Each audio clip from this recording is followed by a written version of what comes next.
Stop trying to be chosen. Choose yourself first. Holy shit.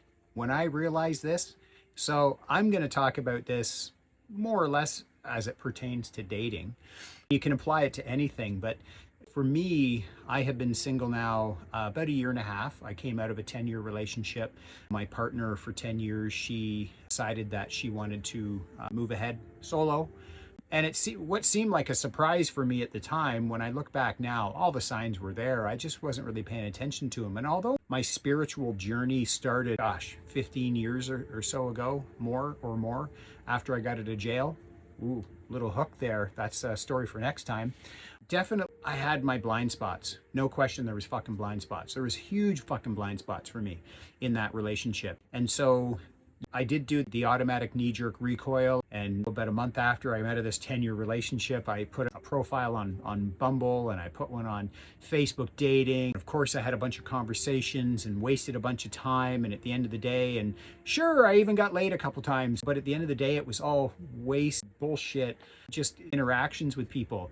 And the time wasted is unbelievable. So then around November, December last year, I really started digging back into spirituality, really started digging into those teachings of an individual that I follow fairly closely, and started to choose myself first. And man, I can tell you, if you're looking for permission, pull back from putting all that external energy out, trying to force those outcomes, and become magnetic. Pull it back in, focus on you. And it's amazing to me how many times that I'll get an intuition about something, constant synchronicities through the day, whether it's the clock or the odometer in my car, overhearing a conversation in a coffee shop, but once I started choosing myself, I started attracting clients. I started attracting different types of work. I do a couple of different things besides this, and as one thing slows down, another one picks up, right? And it was like totally new opportunities appear, and I'm like, where the hell did that come from? And my intuition the whole time's going like, what do you think, dude?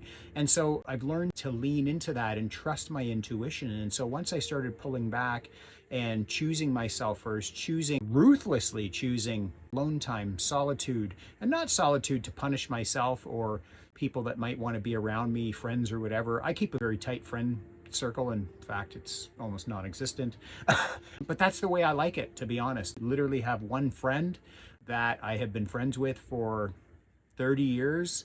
And I talk to him. He lives 10 minutes from me. We talk 3-4 times a week, and I haven't seen him in a year and a half. Probably even 2 years, right? And he's very much like me. So that's the type of relationship we have.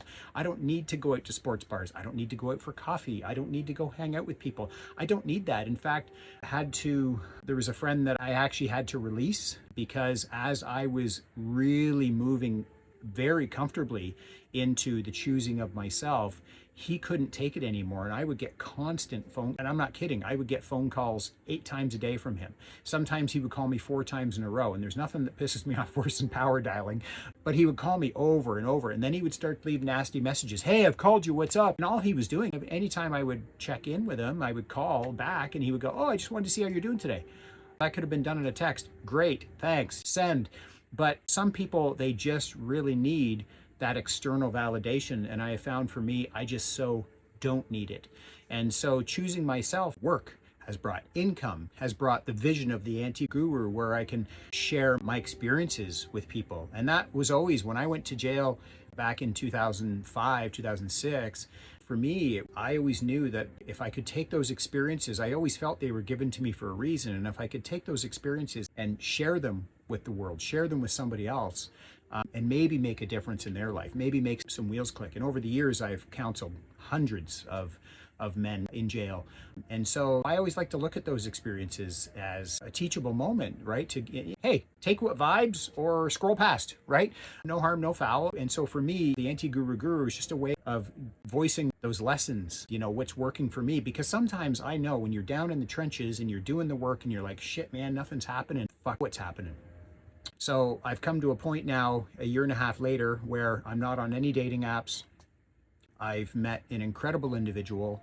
It's slow moving because that's what we choose. But the reality, things are starting to line up a lot differently. And now I find that, hey, if I'm stressed out about something, if I'm waiting for a client call back or work or something like that, and my intuition will just hit me and say, you know what, just do some box breathing, do a meditation. And of course, I'll come out of that and there's my message or there's my phone call.